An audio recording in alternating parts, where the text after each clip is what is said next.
We actually have another story that came from TUV SUD. Actually, our guest is from TUV SUD.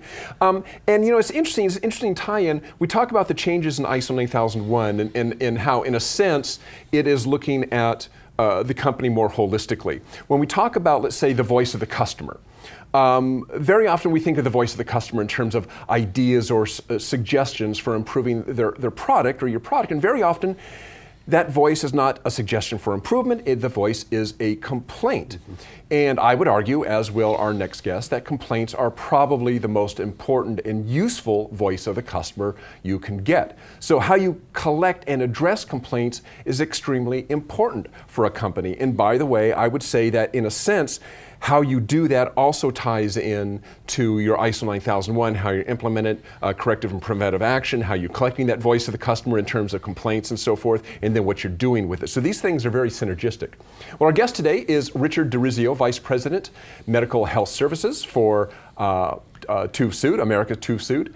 He has led global quality, regulatory, clinical, and government affairs for organizations like Abbott, Johnson & Johnson, Pfizer, and Covidien. And prior to that, DeRisio spent 10 years in FDA's headquarters in Washington. So I guess you could say he is an expert on this topic. Hi, Richard. How are you this morning? I'm just great, guys. Thanks.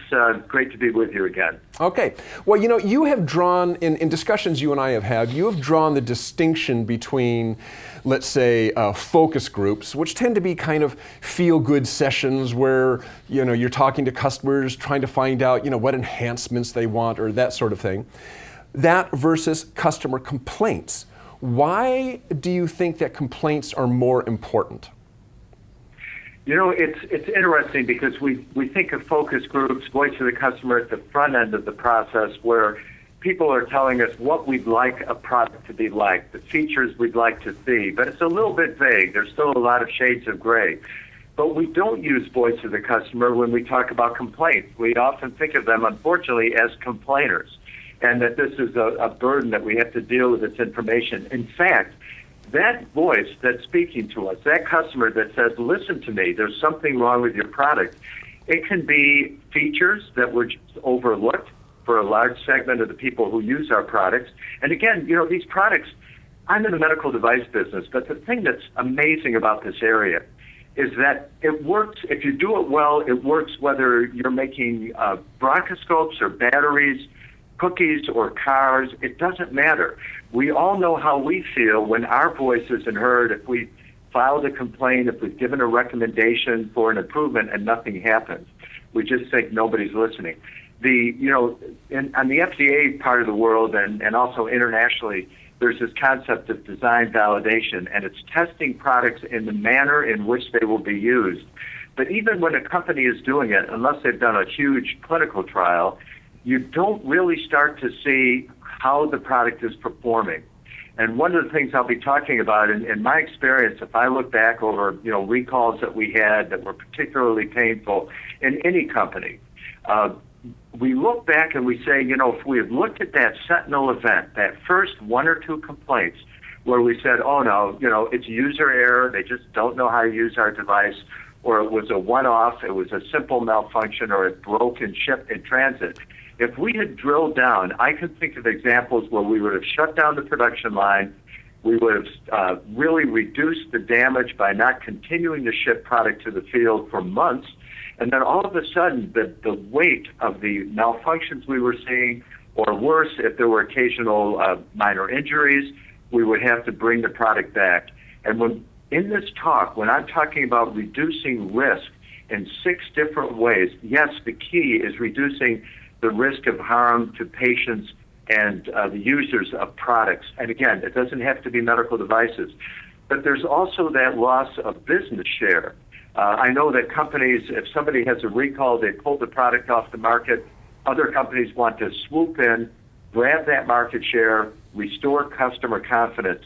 So we'll talk about 6 things. And one of the things too, I joined a company where there have been a number of recalls, and actually it wore the employees down, and it can actually affect the risk of losing good employees who say, I can't do this anymore. All I'm doing are root cause analyses for recalls. So I want to take this talk away from the focus of compliance and paperwork.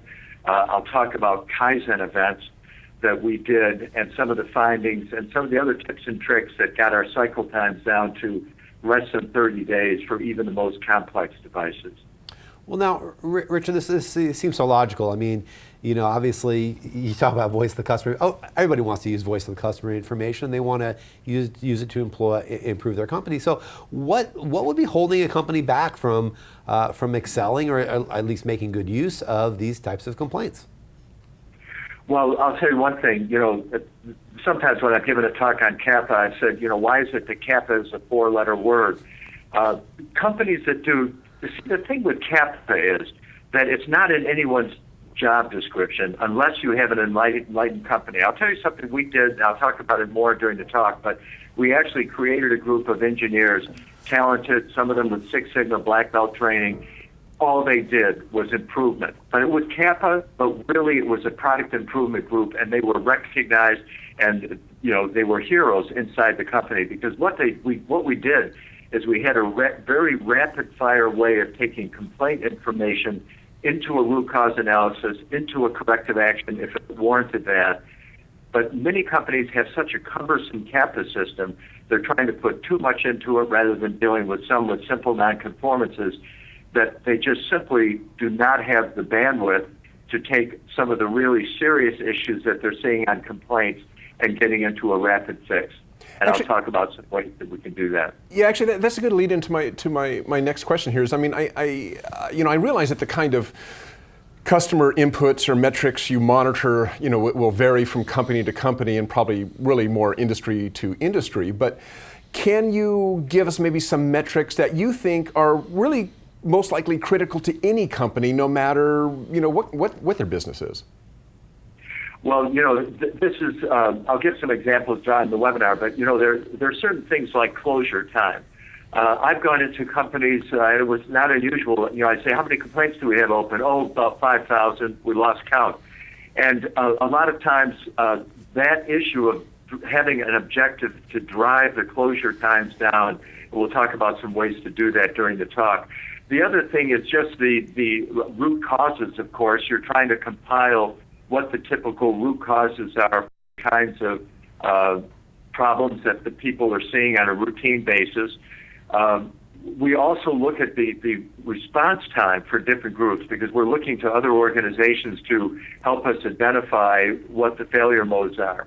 So basically, it's a lot of it is just around timing and resources that are applied and the Pareto of the different kinds of complaints so that we can start to reduce the incidence of particular failure modes, and then all of that information can be fed back into the design team so that we can design out those weaknesses in the product. Okay, Richard, in just the couple of minutes that we have left, and I know you're going to talk a lot more about this on the webinar next Tuesday, but can you just give us maybe an example of a strategy, of one strategy for effective complaint management? Well, I'll talk about one that was in a company that was where we had a lot of electromechanical equipment, a huge installed base in the field. We had 1,000 service people. One thing we found is it was suicide to try to bring in every service report. I've seen companies do this, and then they overwhelm the complaint department by culling out all the issues that were returned products for service, maintenance, repair. We would track that for any nuggets of information, but the bottom line is we gave our service techs, we trained them and gave them handhelds, so if something was a complaint, they could push a button and all the information that was in the service record came right into the complaint department, already screened in the field. We had a tiger team, a group of co-located engineers, nurses, and complaint department people. And when a call came in, we had a way to take that call with a warm handoff so that if there was an injury, it went directly to the nurses. If the person had trouble with their equipment, there had been a malfunction, they needed to restart their MRI machine. That wasn't one of the products we made, but if we did, it went directly to the engineers. If it was just, hey, our package is open, or we had something else that was a minor failure, it could go directly to the complaint people. But those people could share information. They could go down to the lab and look at the equipment to see what was actually failing. So that's one of the things I'll talk about is co-location of some of the key stakeholders. Okay, well, terrific. Well, Richard DeRisio, Vice President, Medical Devices for TUV SUD Americas. We are doing a webinar with Richard DeRisio next week on Tuesday, so be sure to join TUV SUD America and Quality Digest for the free webinar, Effective Strategies for Complaint Management, and that'll be next Tuesday, May 19th, 2015 at 2 p.m. Eastern, 11 a.m. Pacific. Be sure to join us there. And Richard, thanks for joining us this morning.